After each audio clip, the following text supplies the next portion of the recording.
தென்னாடுடைய சிவனையை போற்றி, எந்நாட்டவர்க்கும் இறைவா போற்றி போற்றி, ஹரஹர மகாதேவ். மற்றொரு பயனுள்ள வீடியோ பதிவில் உங்களை எல்லோரும் சந்திக்கிறதுல மிக்க மகிழ்ச்சி. இந்த பதிவானது உங்களுடைய வாழ்க்கையில் கண்டிப்பாக ஒரு மாற்றத்தை ஏற்படுத்தும் அப்படிங்கிறத நான் முழுமையாக நம்பிக்கையோடு இந்த பதிவு செய்கிறேன். இந்த பதிவை பயன்படுத்தி பாருங்கள், கண்டிப்பாக உங்களுடைய வாழ்க்கையில் ஒரு மாற்றம் கிடைக்கும். இந்த சேனலை சப்ஸ்கிரைப் பண்ணாதவங்க சப்ஸ்கிரைப் பண்ணுங்கள், ஷேர் பண்ணுங்கள், கமெண்ட் பண்ணுங்கள், லைக் பண்ணுங்கள். நீங்கள் செய்யக்கூடிய ஒவ்வொரு சப்ஸ்கிரைபும் என்னை இது போன்ற பல அரிய தகவல்களை உங்களோட பகிர்ந்துக்கிறதுக்கு எனக்கு ஒரு முழு ஒத்துழைப்பு கொடுக்கும், ஊக்கத்தை கொடுக்கும், ஆதரவை கொடுக்கும். இனி பதிவுக்குள்ளே போகலாம். இந்த மகாலய அமாவாசை அன்னைக்கு நம்ம தொடங்கக்கூடிய ஒரு முக்கியமான ஒரு தாந்திரிக பரிகார முறை. இந்த முறையை நம்ம செய்கிறதுனால நம்மளுடைய தாரித்திரிய நிலை மாறி கண்டிப்பாக நம்மளுடைய வாழ்க்கையில் அநேக மாற்றங்கள் வரும், வந்துக்கிட்டு இருக்குது. அனுபவஸ்தர்கள் நிறைய பேர் நம்மக்கிட்ட சொல்லிகிட்ருக்காங்க. என்ன செய்யணும் அப்படிங்கிறத நான் சுருக்கமாக சொல்கிறேன்.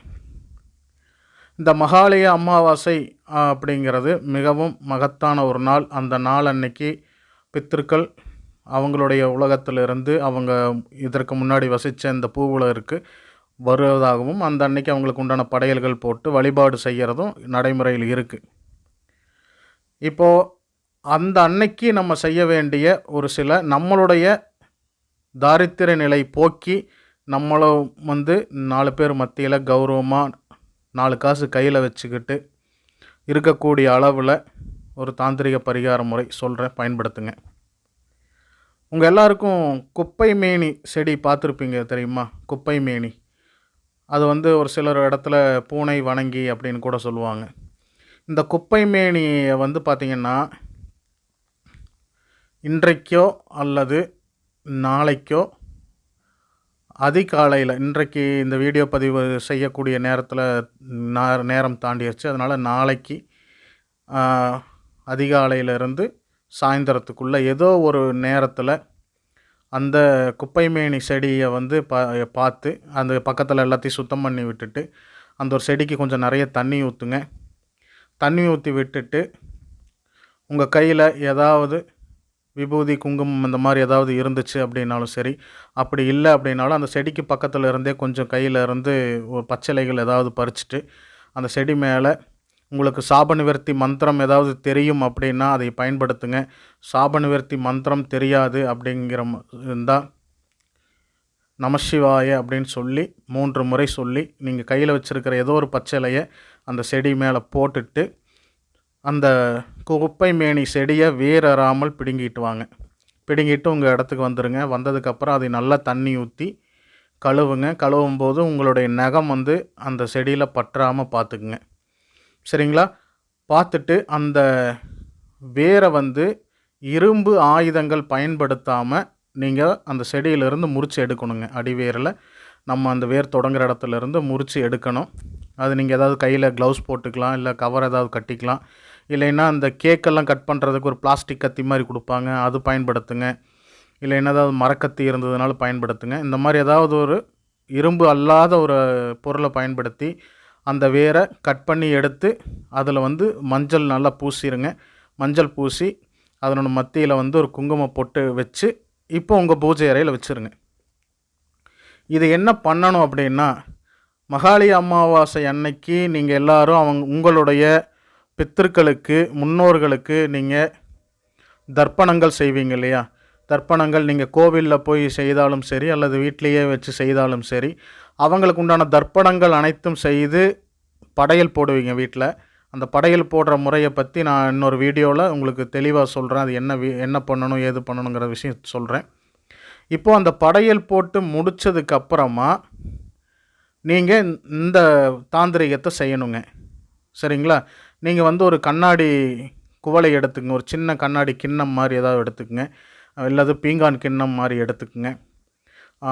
பிளாஸ்டிக்கில் கூட எடுக்கலாம். ஆனால் பிளாஸ்டிக்கில் எடுக்கும்போது நிறைய பேர் பண்ணுற தவறு என்ன அப்படின்னா, நீங்கள் ஹோட்டல்களில் இருந்து குழம்பு வாங்கிட்டு வர கிண்ணத்தை நிறைய பேர் பயன்படுத்துகிறாங்க, நான் பார்த்தேன்.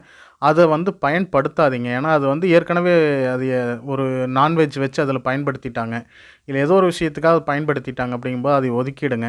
ஒரு பீங்கான் கிண்ணமோ அல்லது ஒரு கண்ணாடி கிண்ணமோ எடுங்க. அந்த கண்ணாடி கிண்ணத்தில் நான் சொல்லக்கூடிய இந்த பொருட்களை எல்லாத்தையும் கொஞ்சம் கொஞ்சம் போடுங்க. என்னென்ன போடலாம் அப்படின்னு பார்த்தீங்கன்னா, ஏலக்காய் ஒற்றைப்படையில் வர்ற மாதிரி எண்ணுங்க. அதாவது 1, 3, 5, 7, 9 அப்படி ஒரு எண்ணிக்கையில் எண்ணுங்க. அதே மாதிரி பச்சை கற்பூரம் ஒரு துண்டு போடுங்க.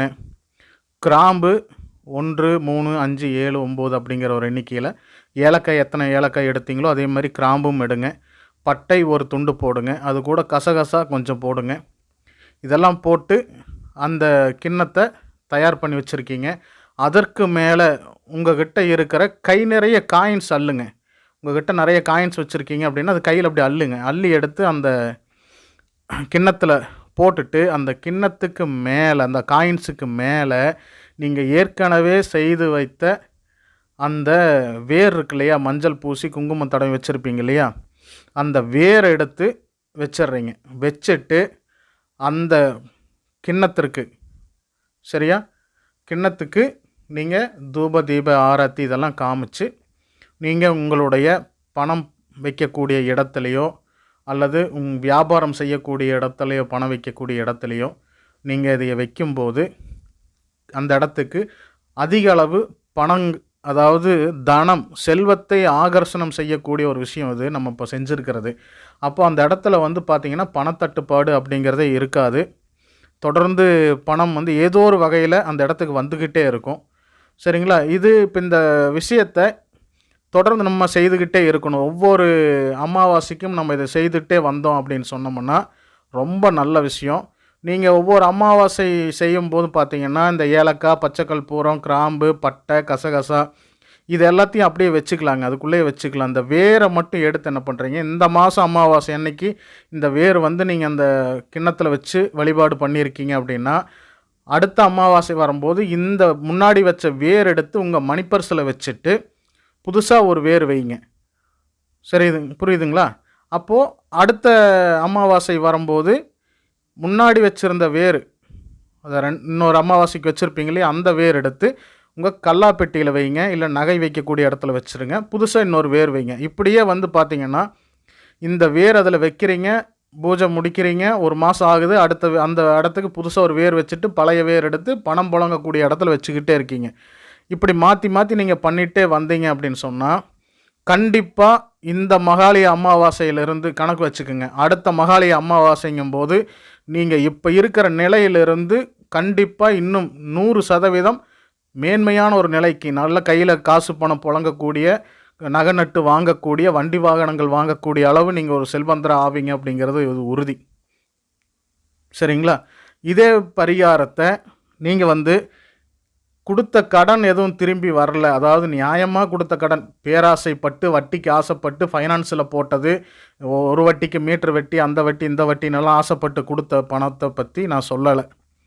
கைமாத்தா ஒரு கஷ்டத்துக்கு கொடுத்தோம், அது திருப்பி கொடுக்க மாட்டேங்கிறாங்கங்கிற மாதிரியும், இரவல் வாங்கிட்டு போன நகை திரும்ப வர மாட்டேங்குது அப்படிங்கிற மாதிரியும், ஏதாவது ஒரு கோர்ட்டு கேஸு இந்த மாதிரி ஒரு விஷயங்களில் உங்களுடைய செல்வம் பாதிக்கப்பட்டு, அதாவது லாக் ஆகி போய் இருக்குது, இடம் கேஸில் இருக்குது அப்படிங்கிற மாதிரி இருந்தாலோ, நீங்கள் இதே பரிகாரத்தை எப்படி செய்யலான்னா, வேர் அதே வேர் தான், குவளை அதே குவளை தான்.